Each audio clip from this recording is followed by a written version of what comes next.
If you dream of your motorcycle, if your day isn't complete without some time in the saddle, if all you need is the open road and a full tank of gas, well, you've come to the right place because this is Throttled, and it's starting now. Here's your host, Kevin McKinney. All right, welcome back to Throttled, everybody. Thank you so much for tuning in once again with us. We've got a pretty good show, of course, as you can see. We've got two other gentlemen with me.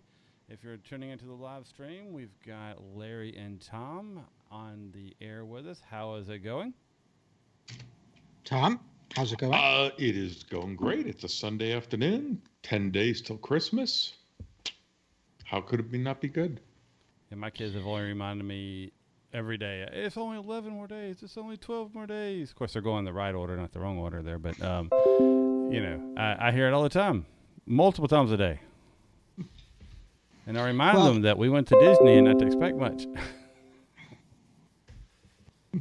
Who's dinging here? I don't know. That's probably me. No, it can't be me. It can't be me. Yeah, I've unplugged that machine, so if it's me, it won't happen again. Okay. So Christmas is not fair this year. Why is Christmas not fair? And why is that? Because it's coming in on Christmas Eve is Tuesday night. Oh, yeah, yeah. You know? And it's not supposed to be on a Tuesday night. You know, it's just not right. It's too early. It's too soon, and I object. Well, I don't know what to tell you there, my friend. I mean, it's it is what it is. I mean, there's no way. If I can move it for you, I would, because I agree with you that Christmas should be a Friday kind of thing. Friday, Saturday. Yeah. Friday, Saturday is like the best day for Christmas, in my opinion, because you get the day after to kind of, you know, relax. You don't have to rush back to work the day after Christmas. You know, your kids are entertained with whatever they were given, so they're out of your hair for most of it. Well, I don't have to rush back to work anyway. Well, this was a shortened year because of Thanksgiving coming so late, but that's one of my pet peeves. I refuse to start doing anything around for Christmas until after Thanksgiving. And I saw, you know, neighbors putting lights up a week or two before Thanksgiving. Those neighbors would be me, because no holiday. This is how it usually happens. The radio station around here starts playing Christmas music between the 10th and the 15th. Of November? Yes. And so, I mean, hey, one year they played it Halloween night after 10 o'clock. Like, it was Halloween. We were rolling out of the place, and I just happened to, like, skip through the channels, and they were already playing Christmas music. And a lot of people thought it was a Halloween prank, that they were going to stop it, and they never stopped it and just kept it rolling on. I'm usually middle of November. You know, I'm kind of like, okay, it's you start that process, and you know, we do so much traveling during Thanksgiving week usually, to where we're either going to the beach. This year we obviously went to Orlando. That in those situations, it you know, you lose that entire week and the days afterwards to kind of decorate, and when you come back home, you really don't feel like doing it after you've been gone for a week. So we usually, the weekend before that big travel thing, set the tree up, kind of get some things laid out, and then we get back, do a little bit more. I want to say we didn't decorate the outside of the house until the Thursday before we left. We put some wreaths on the windows, and that's all we did. So... All right, I'm at the other opposite end. I'm saying bah humbug. Not even Thanksgiving weekend. Christmas doesn't officially start until a week after Thanksgiving. Then you can put up lights, and if you want, go get a tree, but never before. Wow. Yeah. Not even Thanksgiving weekend. That's still for football and celebration of Thanksgiving. Then Christmas starts after that. Well, see, the way you're supposed to do it is if your football team is doing bad, now you have an excuse to be like, well, you know, I guess I need to get started on those decorations outside. But there's no reminder, especially if you're getting like crushed Of course, you're probably talking. Are you talking more professional or college? Both, Both. Okay. depending on the teams. Yeah, yeah. I mean, we even went my wife and I several years where we didn't get a tree until we went out Christmas Eve and got the tree Well, at that point, and decorated them. Why even bother? Well, then we kept it through until a little after New Year's. Yeah. Now, I'm a firm believer that the first good weather day after New Year's, all lights and decorations should be down. I'll give you to New Year's because, especially like you got a messed up weekend, like, you have Christmas weekend, then you're going to work, and then you got New Year's the next weekend. I'm like, okay, if at any time during that week you have a good weather evening where you get home and the weather's good, you need to start ripping stuff off your house. That's the third. I mean, there's people in our neighborhood who will leave their inflatables up to like the third or fourth weekend of January, and I'm just like, no, that needs to come down, I guys. agree with that. And go ahead, Larry. I was just going to say, and exactly what does this have to do with motorcycles? Oh, yeah, absolutely nothing. So, The Christmas spirit, the gift of giving. Yeah, as I slurp my water in the microphone, we'll get back on topic. So, I did no writing this week. Tom, did you get any writing in? Only to and from class. I was again traveling during the week, so no riding or commuting then. I taught a class this weekend, so just short rides. The range I teach at is fairly close, so it's only about a 15-20 minute ride to and from the range. Didn't even ride any of the demos today. The other coach I taught with, he rode all the demos, so didn't even get any of that in. But these are the fun demos too. What are you not doing the demos for? Well, it was the first time I was teaching on the compact range, and he hadn't taught on the compact for a while. So he wanted to show me path of travel, and he said he was rusty, so he asked to do all the demos. And now, since you're talking about this, would you care to explain what you mean by a compact range as opposed to a non-compact range?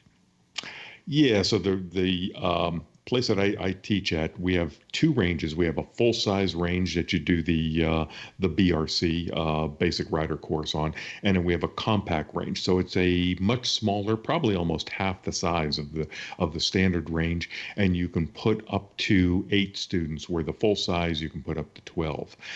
We had only 6 people this weekend, so it worked out. Just means a lot less walking and a little bit different as to you do all the same exercises, but change in sometimes path of travel and how you do them. Go ahead. The size of the class determines which range you do? I mean, yeah, definitely. If you have more than 8 people, you have to use the full size range. If you have 8 people or less, you've got the choice as to one or the other. Okay. At least at this location, because we have both ranges available to us and the bikes for each one. Do y'all use different bikes per range? Well, we have different trailers so one trailer is set up with 10 bikes for the compact range, and the other trailer is set up with 14 bikes for the large range. So, we go back and forth, but a lot of times during the summertime we'll have both classes running, so we'll have 20 students on the range and use the whole place. Wow. Yeah, we don't have that here. So I mean, all the compact ranges in this state are at the Harley dealerships, and I mean, some of them are just super tiny. And I forget the dimensions of what it has to be. I had to remember that 2 years ago. But anyway, Larry, what about you? What kind of riding did you get in? So I wasn't able to ride earlier this week because of the rain. It was pretty much raining all week. And today was the first day that we actually have sunshine. And my son and I had talked about getting together. He's down in Santa Cruz, as you may or may not recall, and I'm here in Marin, so we decided to meet halfway. So I rode down to Woodside, Alice's restaurant, which is named not after the song, and but it is a big gathering spot for car enthusiasts and motorcyclists in the Bay Area, and so usually if you go there, there'll be, dozens to hundreds of bikes parked all around, mostly sport bikes, by the way, but a fair smattering of a fair representation of cruisers and baggers and exotica, plus a pretty good smattering of exotic sport cars as well. And today was no exception. There were a great assortment of motorcycles coming in and out. It's always fun. I just enjoy standing there and watching all the bikes coming in and out, and people talking and how they're dressing, and all that kind of stuff. And then there were the sports cars. There were Lamborghinis, there were Ferraris, there were Porsches. Wow. Yeah, it was really neat. And I didn't have time today to dine at Alice's, but usually I do. Can you get anything you want? No, it's pretty much a straight California cuisine type menu. So there's a lot of avocado and everything. Yeah. And you can get a bowl of dirt then too. You can get a bowl of dirt, or if that's your pleasure. So my son met me. He was riding his brand new 2018 Ducati Scrambler Cafe Racer in black and gold, with a brown stitched leather seat. Beautiful little bike. It's got the number plate on the side. And he was gracious enough and silly enough to let me ride it. So we hopped onto Highway 84, which drops down from Skyline, which is the road that Alice's is on. Drops down from there down to Highway 1 and the ocean. Takes about, 20 miles to do so, 20 or 30 miles to do so. And it's a wonderful twisting, careening ride down the mountain. And then back we came up the Tunitas Creek Road, which is just a fantastic ride through the redwoods, climbing back up to from sea level to about 2,000 feet, and very twisty road. The only problem with it is that it has a lot of sharp turns, almost switchbacks, and a lot of blind turns, and it narrows down to one lane in some of these blind turns. So if you run into a car coming the other way, then it can be a problem. Fortunately, most car drivers don't take to this road because of that. So it's mostly bicyclists and motorcyclists on the road, and it's a nice road to ride on and a challenge. And it was a pleasure riding my son's bike. I have to say that Ducati puts together nice bikes.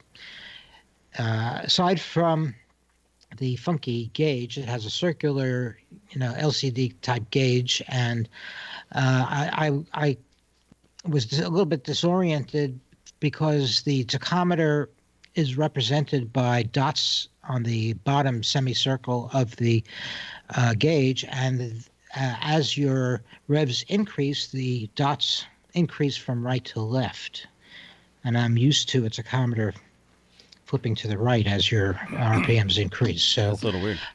Yeah, so that was a little disorienting, and it was a little hard to see the dots at any rate.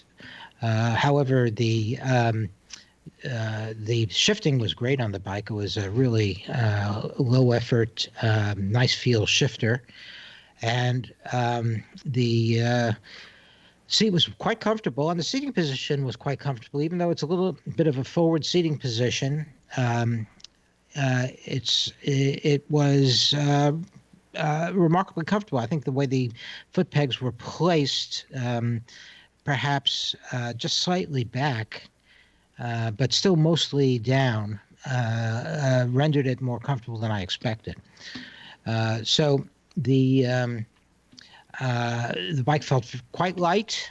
and small. And as with my the other my son's other Ducati, the 1000, it disappears under you once you get on it. It's almost like being on a magic carpet or a skateboard or something. You almost don't see the bike, and you're just sort of floating along with this great engine underneath you, and the wind whistling by your head.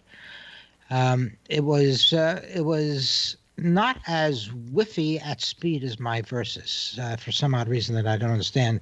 And by whiffy, I mean that if you shift the bike from left to right as you're riding at 50 or 60 miles an hour, most of the bikes that I've ridden tend to get heavier the faster the speed, undoubtedly due to the gyroscopic effects of the wheels.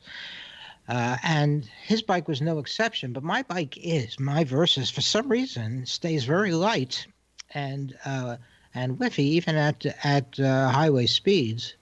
But most other bikes do not. However, even though his bike wasn't as whiffy as mine, it was still quite whiffable. And it was. Tom, I'm sorry. Did I offend you? I've never heard a bike. Yeah. Is that a new word? Whiffable. Now I've heard flickable, but I'm having trouble trying to figure out what whiffable means. That's the first time I've ever heard of a motorcycle being called whiffable. Yeah. Yeah. Yeah. All right. Explain that one more time a little bit as you're going through the twisties. Yeah. Well, as you're going through the twisties, you know how flickable is sort of the bike's leaning over from one side to the other.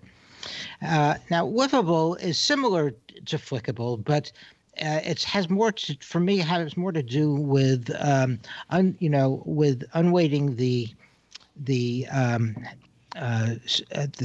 handlebars as you're changing direction. So I find that with my Versus, it takes almost no pressure for me to change direction, pushing on the handlebars. And with his bike and most bikes, as the speed increases, it takes a bit more. So it's a close relative of flickable. Haven't heard that phrase, but so do you think that's because? And I pulled up a picture. It's very commonly used in Europe. That's probably okay. Yeah. Is you think because you putting so difference from your Versus is that looks like with this much more forward lean, you're putting a lot more pressure, a lot more weight on your hands and on the handlebars. You think that's possibly why? No, I don't. No. But that's good thought. Just no. I actually I don't know. That could be a factor. It almost feels like my Versus has carbon fiber wheels, which I know it doesn't. But I imagine a carbon fiber wheel might contribute to that kind of sensation. So, but maybe the wheels on the Versus are lighter from whatever their construction. Maybe that's a factor. I don't really know. Okay. So but as I say, it still felt eminently whiffable, or to use your term, flickable, even at speed, and was a blast to ride.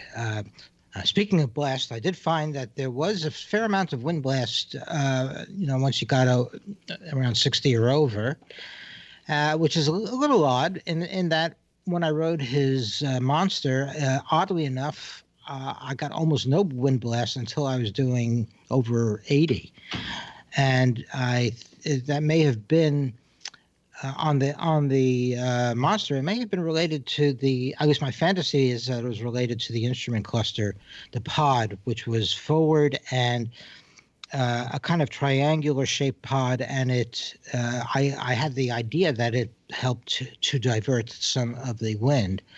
But this bike does have a very tiny screen, fly screen up over there around the headlight, but it doesn't. It's so small. It's hard for me to believe that it has any effect aside from cosmetic. And my experience is that at least riding it didn't seem to either. I pulled a picture of this up and the bike, and so this is based off of the 800 platform, not the 1100 of the Scrambler, right? That's correct. So how tall is your son, and how is he comfort wise on this? He's about my height. Is around 5'9", Right. and both of us were eminently comfortable on the bike. My leg was not too bent. It wasn't as far down as it is on my Versus. So the seating position, as I say, is a bit more aggressive, but it was not so bent that I anticipated that after an hour of riding it, I would be having leg pain. Yeah, because it looks like, big difference from the standard regular Scrambler is that you got a cowling on the back, so you're kind of locked into the seating position than you would on the standard. The seat is still fairly large, even with the cowling, so there is some room to shift on the seat. But look, this is not a bike that you're necessarily going to want to. That's ideal for longer distance riding. I think it's, a bike that you want to take out going to your favorite, bookstore or Starbucks or perhaps take out on the twisties on the weekend and have some fun, and not necessarily the bike that you would be, going over to the next state on. Not that you couldn't.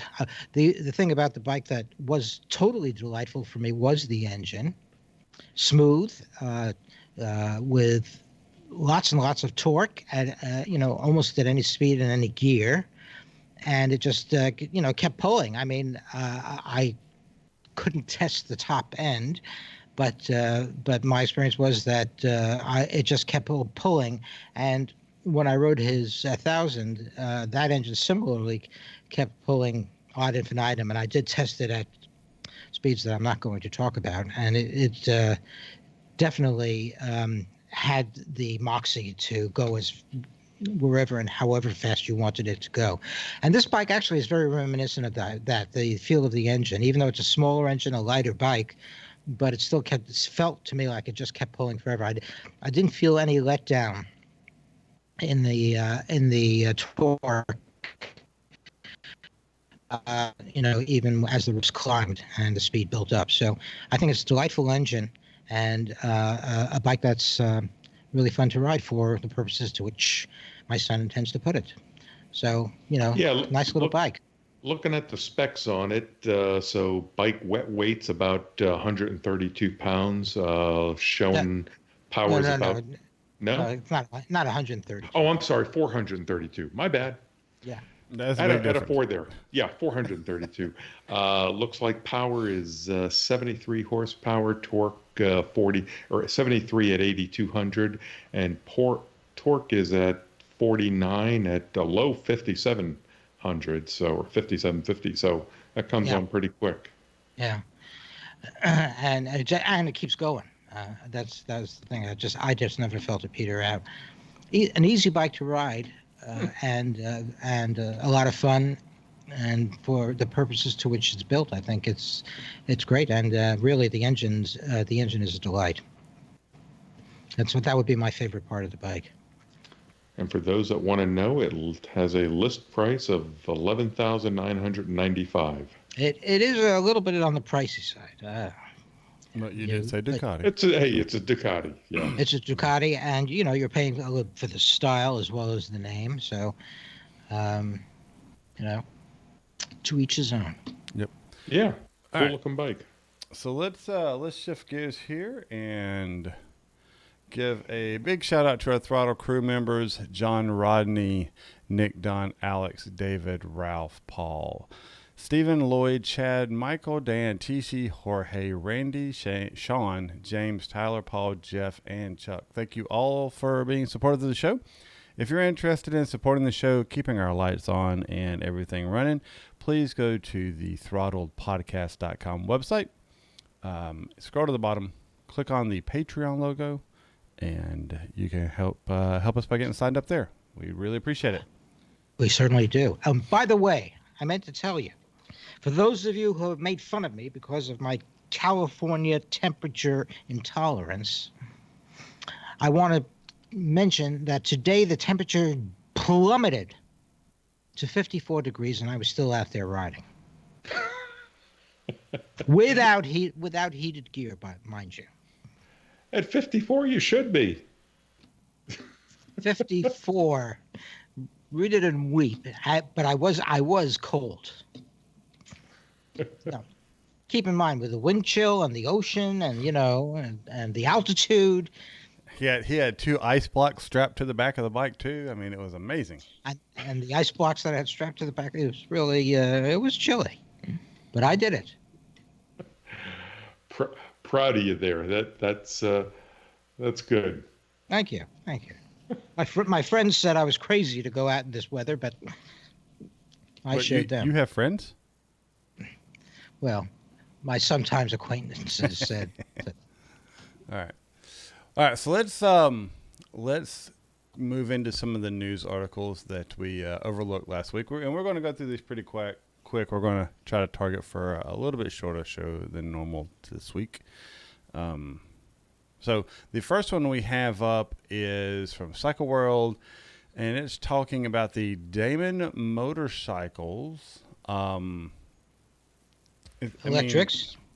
Yeah, that manufactured Damon motorcycles. It didn't sound right to me. I don't know, whatever it is. So we talked about them before. Remember? Yeah, we have. They're an electric group out of Vancouver, right? Yep, Yep. Canadian company. And they have the Hypersport Pro Revolution electric prototype, the revolutionary electric prototype.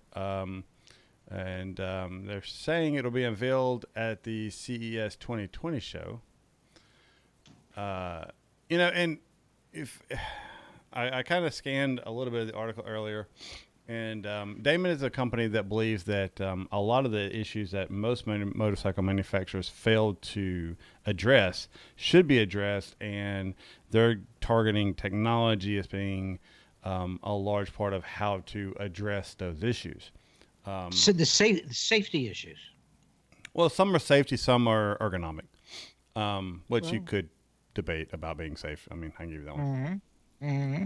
All right. So one of the things that they're doing that was really kind of interesting is they have a system of cameras, radars, and sensors that kind of alert you to potential hazards while you're riding. I would kind of like to know more about that. Now, is this the one that we're using haptic feedback for a lot of that? There is some in the grips. Yes. Yeah. It's starting to come back to me now. Yes. So I think that if it's warning you about an object in front of you or to the side where there's a potential for a collision, it can actually vibrate to alert you to that fact. Yeah, unique. It looks like is different from a car that does this is that it's looking 360 degrees all around you. So could alert you to danger items coming from the rear or the side. So kind of neat. I was more enthralled with the ergonomic changes that it can do, which I think is huge on the bike. But those the safety thing is gonna come about in some bikes. We'll get trickle down from the cars a little bit. Oh well, I think it will probably happen first in Europe. Eventually, like other stuff that's happening in Europe, these things will be mandated. But for now, what's happening is the electronics are getting smaller and smaller for the cars, and so they're much more easily transferable to motorcycles. And this bike does have a 360 degree vision, so it can tell you not only what's happening in front of you, but also alert you to what's happening on the sides, give you blind spot warnings, which will come through LED lights on the left and right edges of the screen. Even rear collision threats are displayed with a LED border, a white LED that borders the windscreen. And you can also get high definition visuals popping up on the LCD display. So it uses a variety of mechanisms to accomplish this. They don't have a screenshot of all that, do they? They have a. If you look at the top one, it has a picture of the bike with the front with the screen, and it looks like it has LEDs along the top. I don't know if those actually are the LEDs, but it looks like them. I am not seeing that image. Yeah, I think there might be. If you go to their website, I think they've got a video on it. Okay. But I mean, looking at the bike, yes, it's more of a sport bike design, but from a design standpoint and looks, that is a hot looking bike and heads and tails above anything Zero has produced to date. I mean, that is a nice looking bike. Yeah, I think didn't they actually base it off of a Yamaha? I think that's R3. R6. I think it's R6. Either R3 or R6 is the underlying frame that they started with. So, part of the company's stance is that one of the, what's the expression? Gorillas in the room, elephants in the room. There you go. That the industry is not actually addressing is the perception that motorcycles are not safe, and they're saying that they're trying to take this head on by providing a motorcycle that starts to address the safety issue and brings in these things to improve the safety of the motorcycle. Of course, that remains to be proven, but one thing that I would inject into this is that my wife and I just purchased a car for various reasons that aren't relevant to our current discussion, and the car is a Prius Prime. It's a plug-in hybrid that has all of the safety features that are available at the present time, and they all work pretty well so far. I mean, I've only had the car for a week or so, but I've tried out just about all of them, and all of the alert things that are supposed to alert me do. All of the braking things that are supposed to do. I haven't tested them under all conditions at all times, but I think that these innovations do have the potential to make driving and riding safer. So I would just, in addition to the fact that this bike has the adjustable ergonomics that you mentioned, Tom, you can adjust the handlebars and the passenger, I think, and rider pedals so that they adjust depending on what position. So you can convert the bike from a cruising position to an upright position to a more aggressive riding position, depending on the kind of riding that you want to do and your own ergonomic needs. Yeah, so it sounds like, looking at this, that intrigues me is that, okay, it says on the fly, push of a button, which means you've got presets that it'll change the windscreen height, the seat, so perhaps your seat goes up or down, the foot peg location, forward, back, and the handlebar height, all realign in unison to change your riding position from, as you said, tucked in, sport to relaxed touring to upright commuter, easy position. That is cool. That that makes it all kinds of different bikes rather than just a sport bike, and perhaps something that would fit multiple size people, because we always talk about how some folks smaller of stature can't fit a tall bike, and larger folks have a tough time aligning themselves to a small triangle bike. Right. Yeah, I agree. I think that's an intriguing feature, both in terms of just adapting it to your particular physiognomy, but also depending on the riding style you happen to want to do at the time. I think that both of them are intriguing things about it. I mean, think of it. You got well, you just bought a car. So any car that you have these days, you can adjust the seat forward and back. You can adjust the steering wheel up and down. Most steering wheel columns now will go forward and back. Uh, you buy almost any motorcycle today, you've got to go buy custom gear to raise the handlebars, lower or raise the foot pegs a little bit, play with the seat. It's kind of one size fits seat all. and windshield are adjustable in a lot of bikes. Like I mean, my That's Tenere true. seat and windshield, your BMW seat and windshield, those are adjustable. But I agree with you with the handlebar and the foot peg standpoint. Yeah, which changes, the rider triangle, if you will. Yeah. Mm-hmm. Yeah. Now, just also as a sidelight, when I was reading through the manual of the new car about all of the various sensors and the features that they had, one of the things that kept cropping up was the statement that this feature may not identify bicycles or motorcycles. Mm-hmm. Uh-huh. Yeah. So it said may not, and then it was with an asterisk, and it said depending on certain conditions it may, but under other conditions it may not. So yes, but all of these sensors on at least this car are not really certified to work with bicycles or motorcycles. Well, it's not even that. Like I'm on my truck and some other vehicles I've been riding a lot in lately and driving a lot in lately. Man, those sensors will just, I mean, like driving down the road, nobody around me. It's like, hey, you got somebody beside you. Oh, no, wait, no, you don't. I mean, that happens a lot. And I'm like, well, if you're giving me a false positive, then you can also give me a false negative. So, I mean, they're nice to have, but you can't really rely on them yet, I don't believe. Well, I'll have to test it out longer because so far the blind spot sensors have been pretty accurate. I've noticed when it gets really cold, like freezing levels, mine start acting up. Well, in that case, I may never get to see that problem. Yeah. Of course, I got to admit, though, I'm surprised you went with the Prius instead of the Tesla. I figured you'd have been a Tesla guy. Well, yeah, actually, my wife really wanted a Tesla, but it's still a little bit out of our price range. Okay.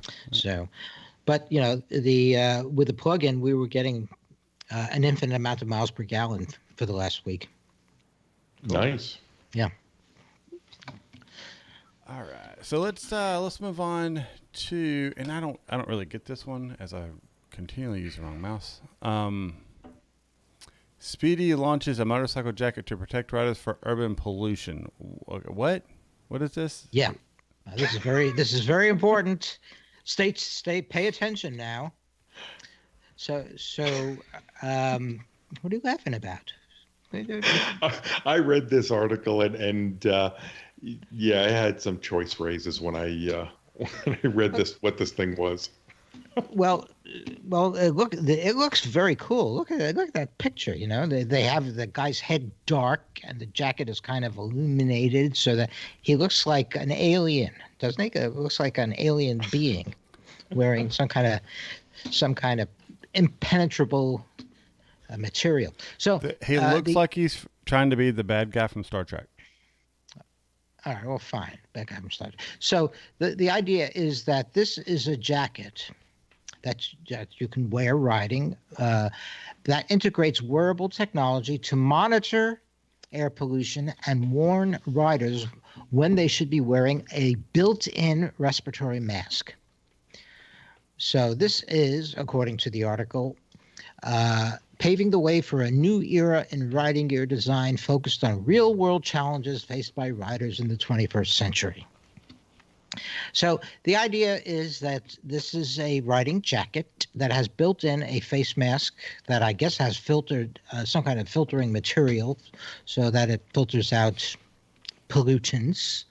And the jacket is a powered jacket that has a LED lights on the sleeve, or that will alert the rider when to what the air quality is, and when the air quality turns bad, it will alert the rider that they need to put on the mask, and the mask is built into the suit. It kind of looks like the bottom half of a baklava, or Mm-hmm. Yep. And it looks to me like it might be a difficult feat to accomplish on the bike while you're stopped at a light if you have a full face helmet. But perhaps with a 3/4 helmet, you could pull this thing up while you're actually wearing the helmet. So I admit that on the face of it, it looks a little silly. Face, middle, and below. All right, so face. Larry's absolutely right. It's the bottom half of a baklava, and so any helmet that is 3/4 or more, you've got to get this thing up under your ears and around the back lower base of your head to stay up. Because if you ever try to pull those things up over your nose, you realize as much as you move, if you don't have it up over the lower part of your head, it's just going to fall back down in a few minutes anyway. So let's just say that you are able to get this on. Maybe you put it on, then you put your helmet on, and you use the chin strap of the helmet to keep it in place. I am now stopped in traffic in a highly polluted area where I'm already having trouble getting airflow because of the helmet that I'm in. Now I put another thing over my mask and my face and nose to reduce even more the amount of air I'm able to breathe. Granted, if it's filtering it, it's filtering it. I could see this in like Beijing and places like that to where, you die if you get out of your car in certain areas. But let's just say I won't be lining up to pick this up anytime soon. Well, okay, I got to admit, what they show there, I mean, you're going to have to prove to me that it actually does something, because a lot of these little masks that you see people in these countries that have high pollution actually don't do anything. They're just,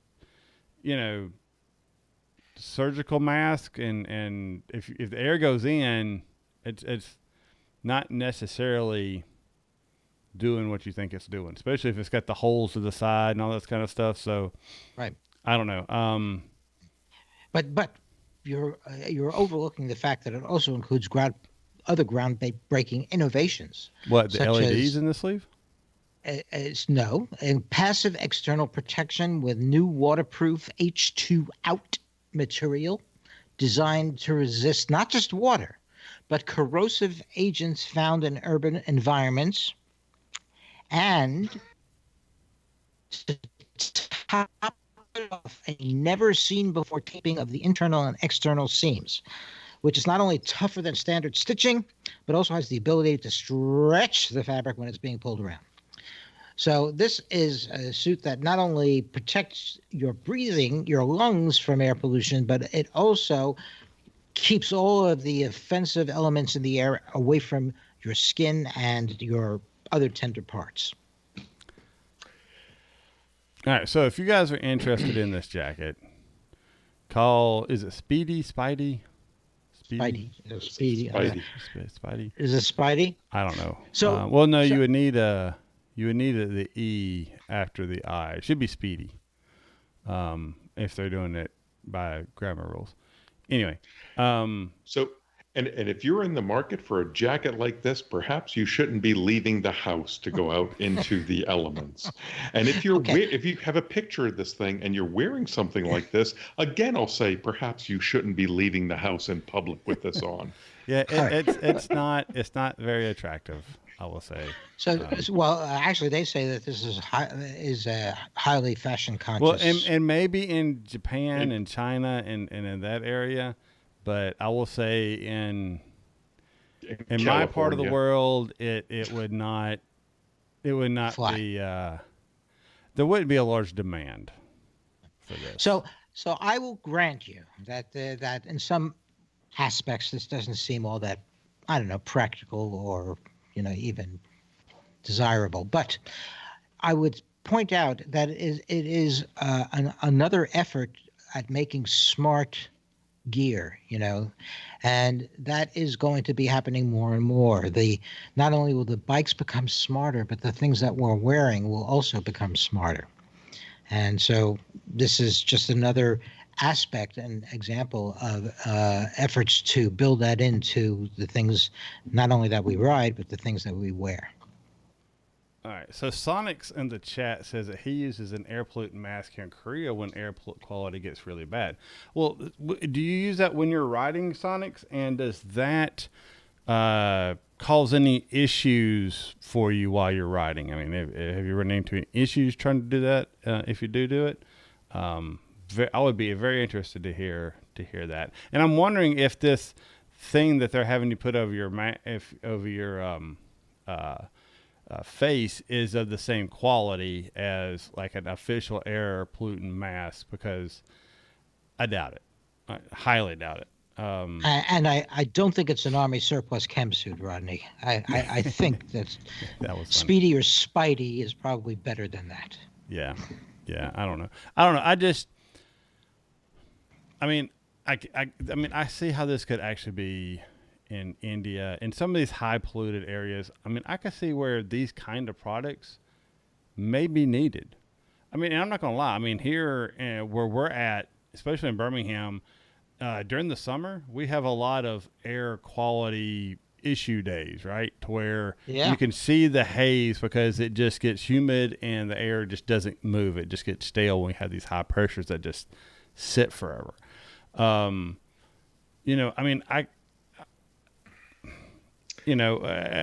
one of the things is I just don't think what they have recommended is functional for a rider in everyday riding conditions. I think this is a pipe dream thing. But I mean, I can say and admit that, I mean, I can see certain situations where in certain areas, and I say China a lot because they've got the worst right now that I think. But you go back to what LA in the 80s was pretty bad.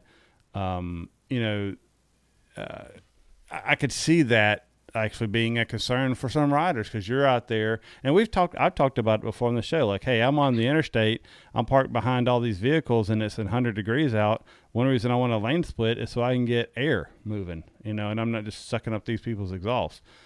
And I don't know what kind of effect this would have on that, but to me, it's not going to add more oxygen to the situation. No, but I'm sorry. I was just going to say that I do think that it's aimed specifically at people who do commute in high pollution areas, and although this suit may be wanting in several aspects, something like it may turn out to be practical for people who have to go through that. Go ahead, Tom. What were you going to say? So my final thing on it, so I think it's a solution looking for a problem that may not be there yet. Style-wise, perhaps, okay, if you're going to go visit Roswell, New Mexico and make a short trip out to Area 51, this silver thing might be something you want to put on. I mean, it looks very Star Trek-y, futuristic business suit. I mean, that has been, tinfoil looking. I mean, it's pretty reflective there for sure. So Sonics wrote back and said, there's different level of protection levels for the mask, and it doesn't interfere with breathing under I'm guessing he says helmet for the most part. Yeah, under a full face helmet. He said he wouldn't wear one if he lived in the U.S. So, so maybe this isn't as dismissible as we first thought, being the skeptical Yankees that we are. Well, like I said, I think this suit probably is, but something like it may be very useful for people who are operating under the conditions that we were talking about. And again, I think it's just another example of thinking about how to build in more smart kinds of things into our wearable gear, as well as our helmets, as well as our motorcycles, and that is going to continue in the future. Yep. All right, so let's move on from this and talk about the Husqvarna Norden 901. And Tom, take it away, because you have a similar bike. So do I. Oh, He that's did. right. Kevin, take it away. Kevin I've and got Tom, 2. I forgot. This puts more in Kevin's area, especially somewhat style-wise to the Tenere than I think to the GS. Well, no, the GS and the Tenere are very close. This probably, this is the in between, right? Well, this is the smaller GS, the smaller Tenere, more like the Tenere 700, probably in width, in the way that it's narrow in certain areas. So to rewind, we're talking the Husqvarna Norden 901, and a lot of people had that as one of the premier bikes at the EICMA show this last year. And honestly, it's un-Norton because it's got a lot of gray and green in it, and all the pictures that we've seen, and it's gotten rid of the white and blue kind of concept that they've had for quite a while on a lot of their bikes. Or at least the ones that I'm familiar with. They used to be green, blue, and white. So, and Husqvarna and KTM, if you remember, are owned. Husqvarna is owned by KTM, and usually the way it works out is that, as I wave my hands in front of my camera, forgetting it's there, the Husqvarnas are the higher end version of the KTM. Usually they cost a little bit more, a little bit harder usually to get, especially in my area. KTMs are the more base model, I guess you would say, but a lot of the times the models are very similar, where the KTM would have something that ended with a 90, like the 690. The Husqvarna would have the 701 and be tweaked version of the 690 a little bit. So here we come out with this bike, the 901.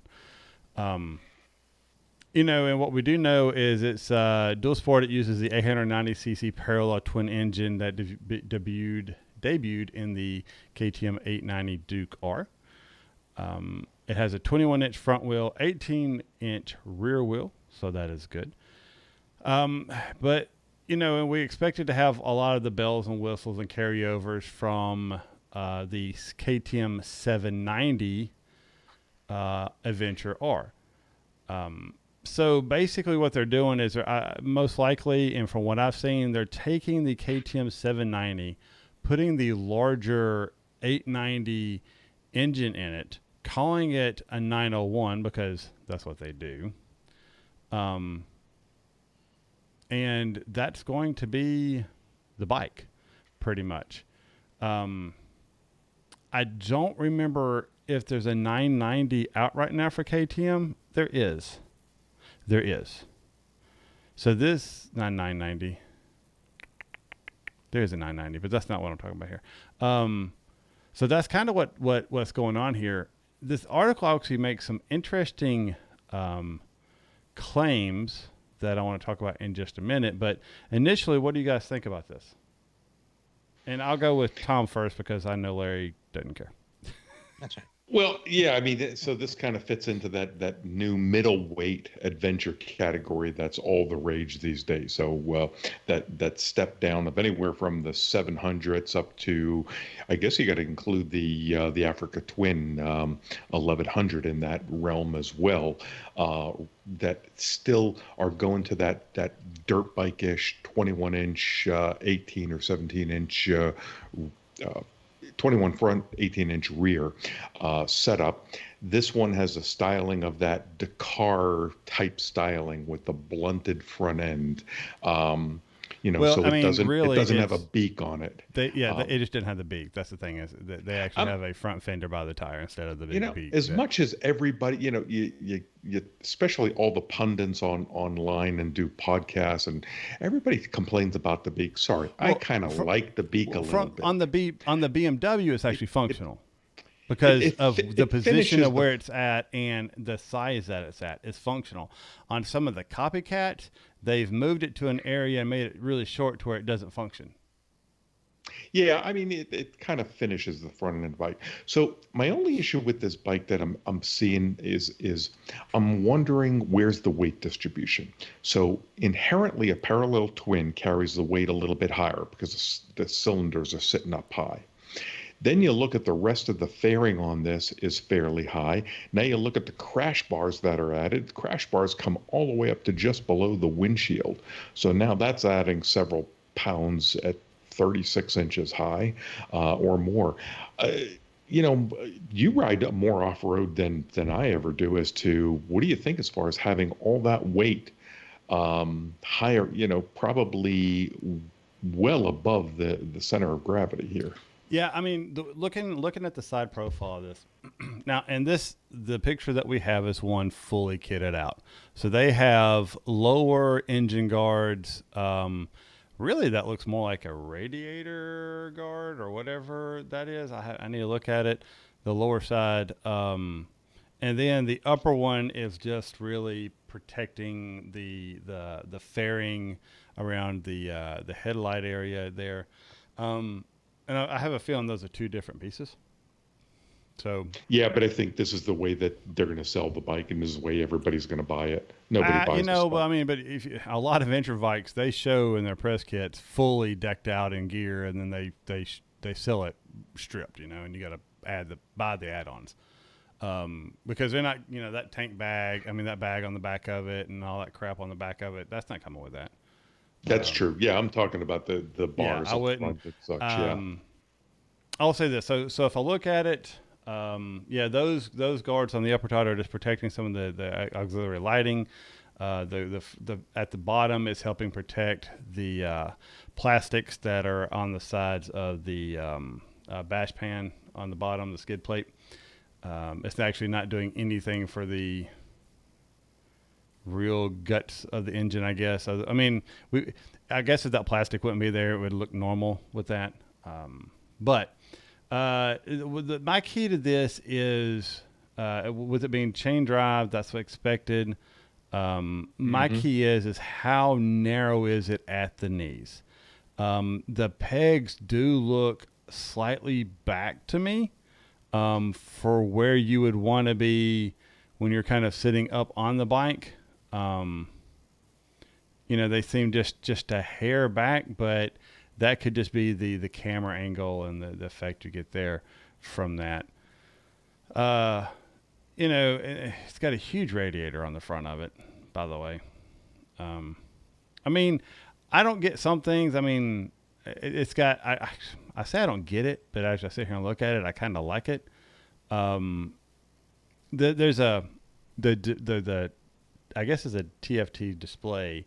It's split, and there's like a side, almost two like cell phone size areas that are giving you different information. And I think that's good, especially if you could like customize it to what is showing where, to where you can make it like you want it. You can flip them, or your speed's in the one direction or whatnot. That'd be kind of interesting.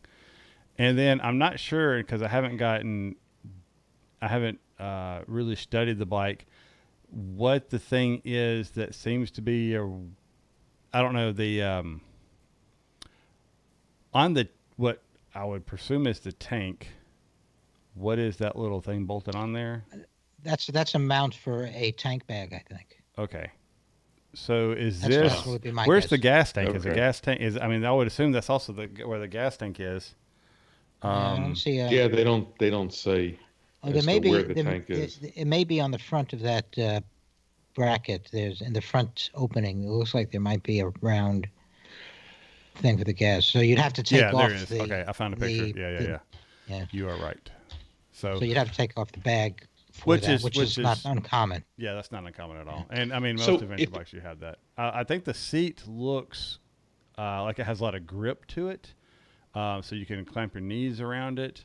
But like I said, you should probably be a little bit more forward, where your knees are forward of that a little bit, especially if you're doing like real aggressive riding. If you compare this to like the KTM 790, other than if you really love the styling of this, what why would you pay extra for this bike? The 790 is as a dual sport bike, supposedly from everything I've read, just a fabulous bike. Well, the 790 Adventure R, let's get that right. The 790 itself is okay. And like the 790 and the Tenere 700, it's really a flip of the coin on which one of those you're probably going to like the most. And I've watched several videos comparing the two. But they say if you throw the Adventure R in there and discount the extra price a little bit, it is the hands down winner in that competition. Just the suspension alone, you're paying $1,000 more, and the suspension that they put on the Adventure R is amazing. Not my words, theirs. But this is just, hey, you've got larger engine, more power, which you may or may not say you want. And there's a fine line between power to weight ratio, power to being the ability to carry things in and out on long distances. It just depends on where you're going and what kind of supplies you're going to need. If you're going someplace and you're camping for a while, you may need a lot of water and a lot of things like that when you're going in and out of it. You get there, you unpack it, you tool around for a while, and you pack it back up and you leave. That extra power to handle that weight, extra, stiffness of the bike may help you as well. So, that's one thing. But you bring up a good point. It's like, what answer does this bike potentially solve as just being another version of what KTM and Husqvarna do? They literally have 201s, 301s, 5. They every couple hundred cc's, they have a bike. And I think they're doing the same thing here with this adventure bike as well. They're giving you another high-end option. Go ahead. Well, I'm thinking as far as, okay, so they're the upscale version of it. So that means pricing of this may come very close to an Africa Twin 1100. And that's going to be, can't imagine. We'll have to see what I would expect it to be more than 1100 on an Africa Twin, just because this is the higher end, and KTMs are more expensive than their counterparts, and the Husqvarnas are usually even more expensive than that. And I would say that you're definitely in that range, if not more. Wow. But I would also say that Husqvarna has taken a couple on the chin, because the Svartbillen and the Vitbillen, the 701s for their different types of bikes, I know, have not been selling well because they are priced pretty aggressively, we'll say. Yeah, those 701s, it's a 690 Duke, or Super Duke, and you can go get that for $1,000 less. Yeah, and they're not selling very well because of that. Norden. And I think that this comes anywhere near like an Africa Twin. Go for the Africa Twin. Why the hell not? And then if you want to go several thousand less, if Yamaha can, figure out how to get the Tenere 700 to the U.S. With the price point they've set on it, it'll well sell over this. Yeah, but the Tenere is going to need a suspension job for most U.S. people. You can add another $1,200 to that bike at the gate. Just done. You calling us fat for U.S. people? I'm saying that we're larger than the 5'6", 150-pound person that they tune all their bikes to. Just saying, not fat. Just we're dimensionally larger. And the Husqvarna will carry that big Swede. Maybe. Well, yeah. Well, the Austrians are pretty tall people, I'll say this: my KTM, more expensive, 690, more powerful, at the time, lighter than a 400 from Suzuki. About the same, not lighter, but very close in weight. So that's why I went with that.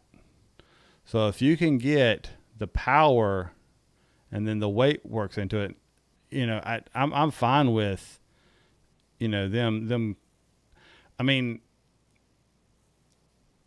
I'll have to go to my Husky dealer and look at it and see what they've got when they actually hit the shelves. But it's an interesting bike. I don't know if it's a needed bike, and that's the thing is I just don't know if there's really a demand for this right now, other than you want a Husqvarna that's got some pretty cool tech on it. Yeah, I'd be real curious because my local Husqvarna dealer also does BMW, Ducati, and KTM. And if you're going to put this side by side to the Ducati Multistrada 900, the 790 from KTM, the BMW 850, it better blow things away for the pricing if it's going to be in those price ranges. So, I mean, go ahead, Ellie. I was just going to say, my take on it is that it's perhaps more of a styling exercise. The problem with KTM's is a lot of people don't like their styling, and You got to like orange. Well, they're kind of angular. The modern KTM's are kind of angular and severe looking, and I think that some people have problems with the styling. This bike, some people describe as retro, although it looks more to me it looks a little bit more modernistic actually, and it's got the soft bags, or at least the leather bags, instead of the usual aluminum type of panniers that you see on other bikes. So it may be that it's really a styling effort to make the ADV style more stylish for people who want it that way. If you go look at the Tenere 700 and the old Tenere 660, you'll understand why people say this bike looks like retro. Because when I look at the side profile of this, I see Tenere 660 all day long. So that's what I see, and I'm really thinking that it gives you another option, like Larry was saying, to the KTM's. So hopefully that's right there. I think that's probably going to wrap things up for us today.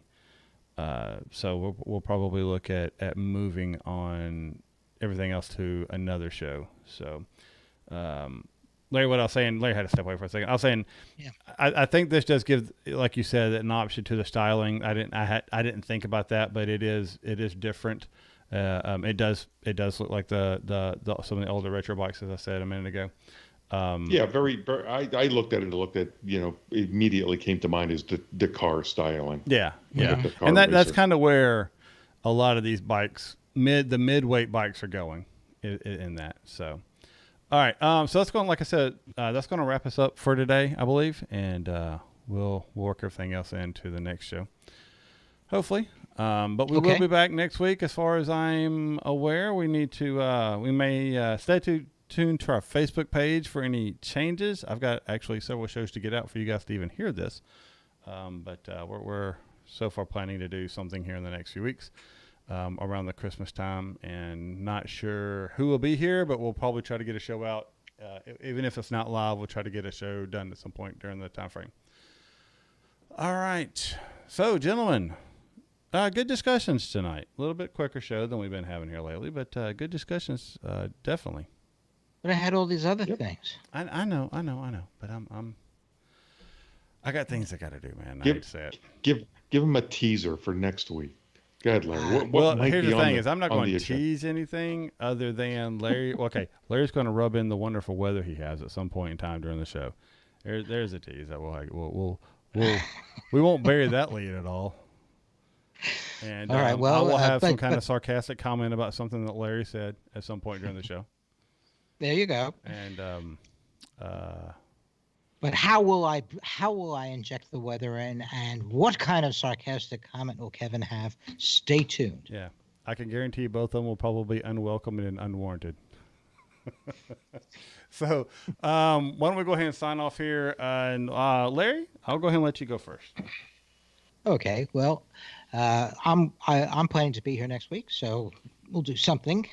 And in the meantime, if you have the weather and you have the means and you have the desire, get out there and ride, and make sure it's your own ride. Tom? So I'm going to ditto what Larry said, with the exception of, even if you don't have the weather, embrace the cold and winter riding. Go ride someplace new.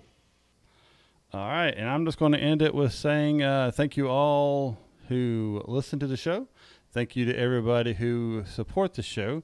And if you want to get more information and kind of keep up with us a little bit, you can follow us on Twitter at Throttled Show, Instagram Throttled Show, and Facebook Throttled Podcast. And I just realized the other day that our Instagram isn't automatically pulling in the pictures from Facebook anymore. I got to fix that somehow. Outside of that, we do broadcast most Sundays, 7:30 Central, 5:30 Pacific, live over YouTube. Tune in to Twitter, Facebook, Instagram, and if you're one of our Throttle crew members, you can also get the links on Slack. And so we put those up there before the show goes up, 15 to 30 minutes before the show goes, once I get the stream up and running. We got you can go ahead and log in and be listening and wait for us, and then at 7:30 ish we hit the go live. Well, we're already going live technically, but we hit the button to turn on our cameras and we begin the show. So that's kind of how that all works. A little behind the scenes magic. If you cared, probably don't. But other than that, everybody ride safe. If we don't catch you again before the holidays, have a great Christmas. But hopefully we'll get another show out before Christmas gets here. All right. Have a good one, guys. See ya. And everybody in the live stream, thanks so much for tuning in. I've got to do a better job of engaging the camera. I looked down and around the entire time and almost never looked at the camera that entire show. So to all you out watching, I apologize. I need to do better on my camera skills. I'm not used to putting this gorgeous face on the interwebs. So working on that a little bit. But a lot going on, a lot happening, and thank you all for tuning in and watching the show. So you guys got anything to say to the stream viewers? Well, it's been a great chat today, guys, and look forward to seeing you again next week or whenever. Yeah, looked like a good conversation on there. I like the sub conversation they were having on multi-wheeled vehicles. We may need to bring that up as a topic as to, if you ever go to a multi-wheeled beyond 2, what would be your choice? You need to listen to our backlog. We've covered that a few times. So the Ural always ranks pretty high on that list. Not for me. Well, I mean, it's like, it would be interesting. What we've been told is it'd be interesting until you have one. Exactly. Spider always ranks high. Larry's going to go with a little 2-wheeled in front, 1-wheeled in back scooter. Or a Nikon. Or a Nikon. Yeah, see, I had forgotten about the Nikon. Nikon, it's definitely a possibility there. So, and I had to say, Tom, you looked very relaxed, almost like you've been smoking something before the show the entire. I mean, it's not legal here. He's just kicked back, just chilling, and I'm just like, he's gonna fall asleep. I'm gonna say here why he's gonna be dead asleep. It was a long class today. Yeah, actually it wasn't that long, but I've had those classes. They have seen me before you started broadcasting on YouTube, and everybody's just probably loving this. They have seen me come in here and pretty much do all right, guys, listen, I am dead exhausted, so it just make the show happen, and I'll push the buttons when I need to. I mean, it's been, I've come in sometimes and they're just like, you look like you've been beat by somebody. Especially in those 110-degree days, you're getting in here and you're just like, oh my God. Oh, the weather, I will have to admit, for mid-December teaching this weekend, the weather was absolutely gorgeous. I mean, it was a little wet yesterday morning, but cleared up, got up to the mid-50s. Today it got up to about 60 and clear, so I can't complain about that. Oh, cool. All right, we're going to end the line. So, Kevin, are you saying that you're not sure you'll be here next Sunday? Is that the idea, or what's the deal?